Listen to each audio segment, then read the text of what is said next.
بسم اللہ الرحمن الرحیم۔ جشن آزادی منانے کے متعلق جامعہ بلوری ٹاؤن کا فتویٰ یہ ہے کہ آزادی یقیناً ایک نعمت ہے اور کسی بھی نعمت کے حصول پر خوشی اور مسرت کا اظہار کرنا یہ جائز ہے، لیکن شرط اس میں کیا ہے؟ شرعی حدود اور قیود میں رہنا۔ شرعی حدود اور قیود میں رہتے ہوئے خوشی اور مسرت کا اظہار وہ جائز ہے، اور مسلمانوں کے ہاں خوشی کا اظہار کیا جاتا ہے وہ عاجزی اور بندگی کی صورت میں کیا جاتا ہے۔ آپ صلی اللہ علیہ وسلم نے فتح مکہ کے موقع پر انتہائی تواضع اختیار فرما کر امت کی تربیت فرمائی۔ اتنی تواضع، آپ صلی اللہ علیہ وسلم ایسے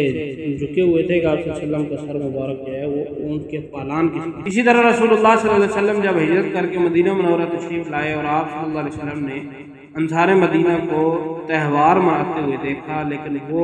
طریقہ تھا جو اسلام سے پہلے کا تھا، تو آپ صلی اللہ علیہ وسلم نے اس کے متبادل خوشی کے 2 دن مقرر فرمائے، عید الاضحیٰ اور عید الفطر، جن میں خوشی منانے کا پاکیزہ انداز بھی آپ صلی اللہ علیہ وسلم نے امت کو تعلیم فرمایا ہے۔ آتش بازی، چراغاں اور دیگر باجے وغیرہ ان لہو و لعب کے ذریعے سے جشن منانا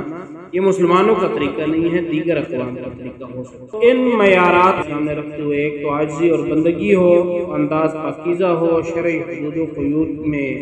رہتے ہوئے اگر جشن منایا جائے تو وہ درست ہوگا۔ اگرچہ جشن جو ہے وہ آزادی کا چلے، آزادی ایک نعمت ہے، اس کو جشن منایا جائے، لیکن ساتھ ساتھ ان شہیدوں کو بھی یاد رکھا جائے جنہوں نے اپنا خون اس کی بنیادوں میں دیا ہے، تو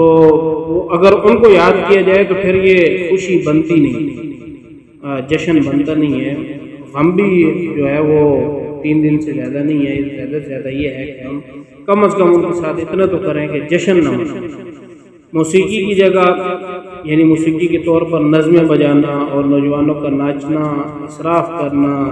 جشن کے نام پر مرد عورت کا اختلاط کرنا، ٹریفک جام کرنا، یہ سب چیزیں شریعت کے نظر میں درست نہیں ہیں، ان سے اجتناب لازم ہے۔ اللہ تبارک و تعالی عمل